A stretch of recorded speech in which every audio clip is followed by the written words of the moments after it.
अगर कोई पत्रकार या कोई चैनल अगर मोदी जी का समर्थन कर रहा है तो वो सही है आपके हिसाब से, और जो मोदी जी का समर्थन नहीं कर रहा है वो गलत हो गया, ऐसा कुछ है? आज मोदी जी इसका समर्थन करना बंद कर दें, राष्ट्रवाद का, राष्ट्र के समस्याओं का, सनातन संस्कृति का, अपने धर्म का, मानवता का, फिर कौन उनका समर्थन करेगा? नहीं करेगा। चूंकि वो इस चीज का समर्थन करते हैं, धर्म का, संस्कृति का, राष्ट्रवाद का, प्रत्येक मनुष्य के जीवन से दुश्वारियां कम हों, भारत समृद्ध राष्ट्र बने, इसके लिए वो काम कर रहे हैं। इसलिए पत्रकारों को उनका समर्थन करना चाहिए। राहुल गांधी के प्राइम मिनिस्टर बनने की संभावना कितनी? देखिए, प्रधानमंत्री कोई ऐसा नहीं है, घर का ऐसा नहीं है कि गाजर का हलवा बना है तो दोनों बच्चों को दे दिया। आपने कल के अपने व्याख्यान में एक बात कही थी कि हमें गुरु ढूंढने की आवश्यकता नहीं है, गुरु ढूंढने जाएंगे तो गुरु घंटाल मिलेंगे। लेकिन आज के समय में ऐसा भी देखा जाता है कि लोग गुरु ढूंढने की तो बात छोड़िए, लोग खुद ही गुरु बनना चाहते हैं। देखिए, मैंने इस संदर्भ में कहा था अपने पौराणिक धर्म ग्रंथों से कि जब ध्रुव को भगवान की याद आई, बहुत पिपासा हुई जीवन में कि मुझे भगवत दर्शन होने चाहिए, और वो जाने लगे, तब भगवान श्रीमन नारायण ने नारद जी से कहा कि वो छोटा बालक है, मुझे पाने के प्रयत्न कर रहे हैं, पता नहीं किस दिशा में करें, तो आप सही तकनीक जाके बता आइए, गुरु रूप में आप चले जाइए। नारद जी आए, उन्होंने गुरु रूप में उनको तकनीक बताई, वो जिसको हम मंत्र कहते हैं, वो मंत्र माने ही तकनीक होता है। तुम्हारो मंत्र विभीषण माना, लंकेश्वर भय सब जग जाना। अर्थात वो तरीका जिससे हम श्रेष्ठ हो सकें, अच्छे हो सकें और आत्मदर्शी हो सकें।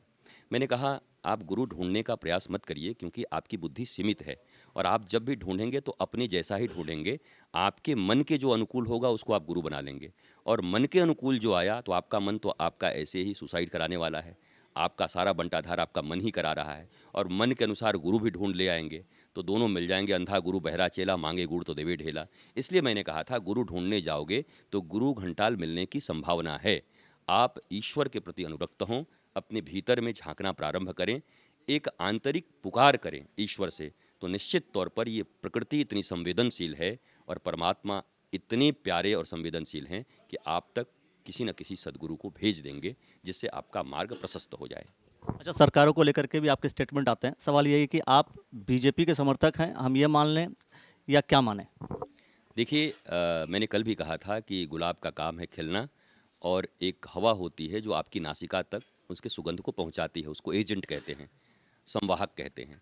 तो किसी भी सरकार के, किसी भी व्यक्ति के अच्छे कर्म का प्रसार करना और लोगों तक पहुंचाना, ये हवा का काम है, पवन का काम है।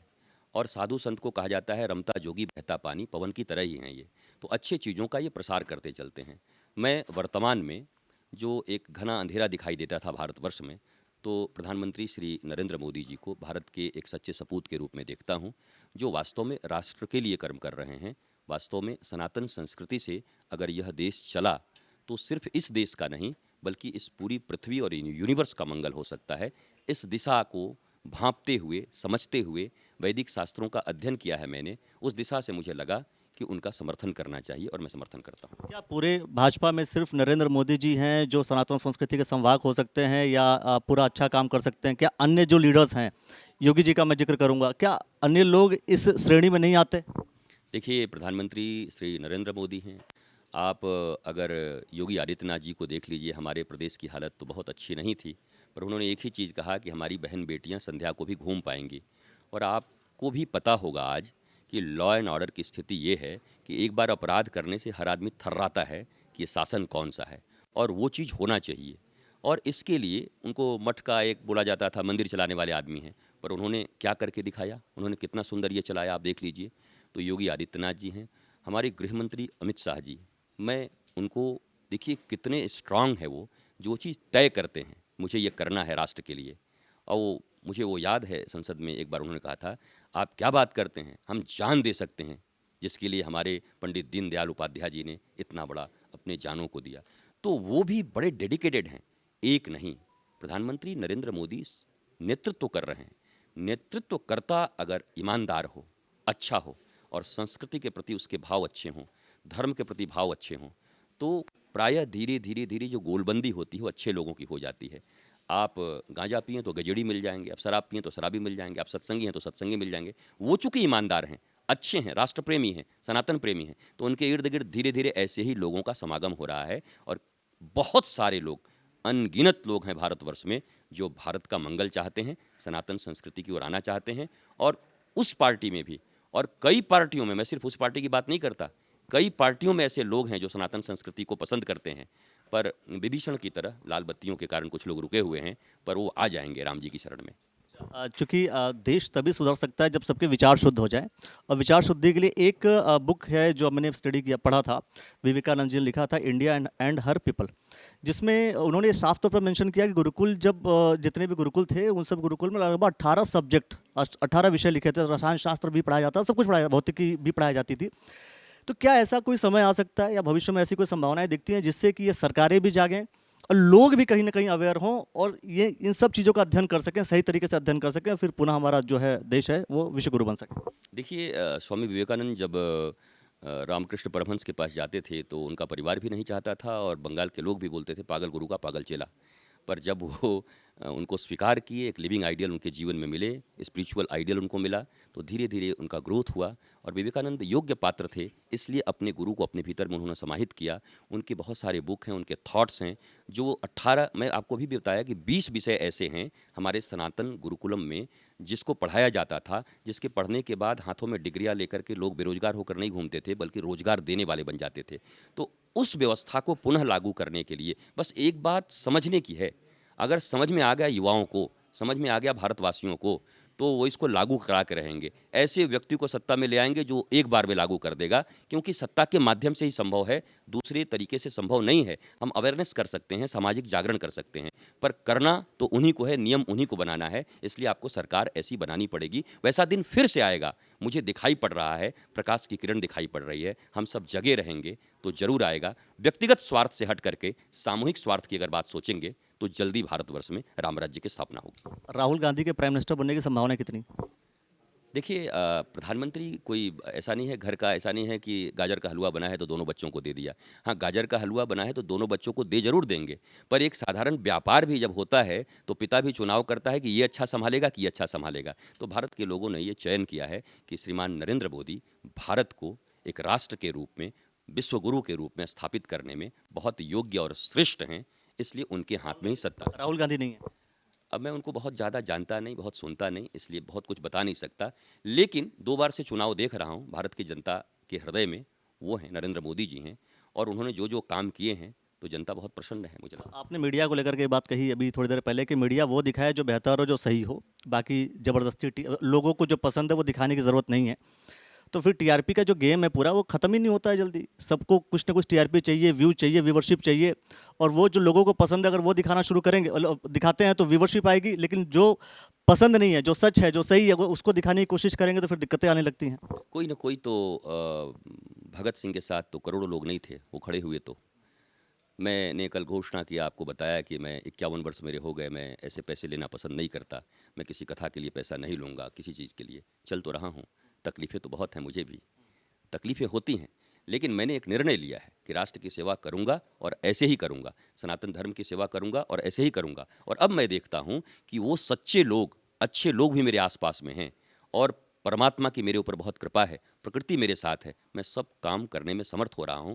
कोई भी खड़ा होगा, अगर कोई यदि तुर डाक न सुने तो एकला चलो, एकला चलो, एकला चलो रे, तो जरूर वो सफल होगा। और आज अकेले हैं, फिर कारवां आपके साथ होगा। लास्ट क्वेश्चन कि अगर कोई पत्रकार या कोई चैनल अगर मोदी जी का समर्थन कर रहा है तो वो सही है आपके हिसाब से, और जो मोदी जी का समर्थन नहीं कर रहा है वो गलत हो गया, ऐसा कुछ है? नहीं, ऐसा नहीं है। धर्म का समर्थन, संस्कृति का समर्थन, मानव के जितनी समस्याएं हैं वो कम हो मौलिक रूप से, इसका जो समर्थन कर रहा है वो अच्छा पत्रकार है। और चूंकि मोदी जी इसके समर्थक हैं, इसलिए वो पत्रकार मोदी जी का समर्थन करते हैं। आज मोदी जी इसका समर्थन करना बंद कर दें, राष्ट्रवाद का, राष्ट्र के समस्याओं का, सनातन संस्कृति का, अपने धर्म का, मानवता का, फिर कौन उनका समर्थन करेगा? नहीं करेगा। चूंकि वो इस चीज का समर्थन करते हैं, धर्म का, संस्कृति का, राष्ट्रवाद का, प्रत्येक मनुष्य के जीवन से दुश्वारियां कम हों, भारत समृद्ध राष्ट्र बने, इसके लिए वो काम कर रहे हैं। इसलिए पत्रकारों को उनका समर्थन करना चाहिए, इसलिए नहीं तो फिर तो आप द्रोणाचार्य हो जाएंगे कि भाई मैं तो सत्ता से जुड़ा हुआ हूं और किसी दिन वो धृतराष्ट्र कोई हो जाए और धृतराष्ट्र के पक्ष में जाके हम खड़े हो जाएं। ऐसा नहीं हो सकता। वो चूंकि अर्जुन हैं, लक्ष्य भेद रहे हैं भगवान श्री कृष्ण का, तो हम सब अर्जुन के साथ खड़े हैं।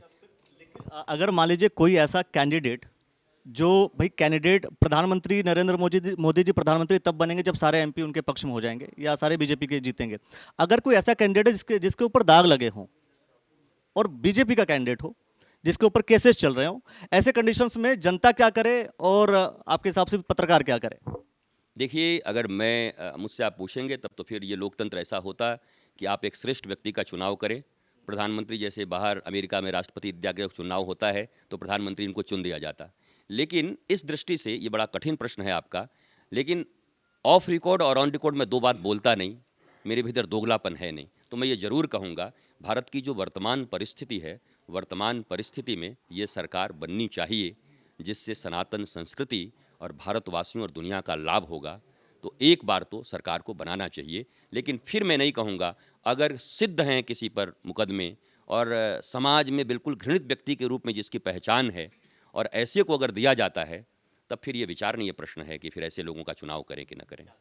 और ऐसी स्थितियां लगभग बहुत सारी जगहों पे बनती हैं, बहुत सारी सीटों पे ऐसी चीज़ें देखने को मिलती है। एक सवाल जो कि हमने दंड कई तरीके के देखे हैं और ये बिल्कुल वज्र जैसा लगता है, ऐसा क्या है इसके बारे में कुछ बताएं, क्योंकि हमारे मन में भी प्रश्न है। बहुत से लोग कहीं ना कहीं सोचते हैं, क्योंकि हाव भाव ये भंगिमा सब कुछ देख करके बहुत सारी चीज़ें चलती रहती हैं। क्या है बेसिकली ये?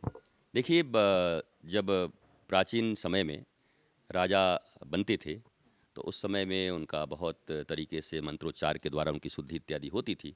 तो फिर राजा कहते थे, अब मैं राजा हो गया, मुझे कोई दंड नहीं दे सकता, नहीं दे सकता, नहीं दे सकता। तब वहाँ पर धर्मगुरु खड़े होते थे, राजगुरु, और उनके मस्तक पर दंड रख के कहते थे, धर्म तुम्हें दंड दे सकता है, दे सकता है, दे सकता है। तुम लोगों के लिए राजा हो, पर धर्म विरुद्ध चलोगे तो धर्म तुम्हें दंड। ये धर्म दंड है। और ये धर्मदंड, इसमें बहुत सारी चीज़ें हैं, 8 हैं, 9 है, अष्ट सिद्धि, 9 निधि, फिर 9 ग्रह।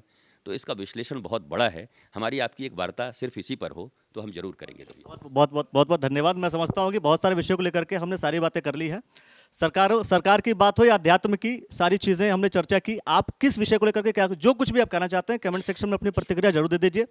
दूसरी बार जब हम बैठेंगे तो बहुत सारे विषयों को लेकर चर्चा जरूर करेंगे। बहुत बहुत धन्यवाद, बहुत बहुत शुक्रिया।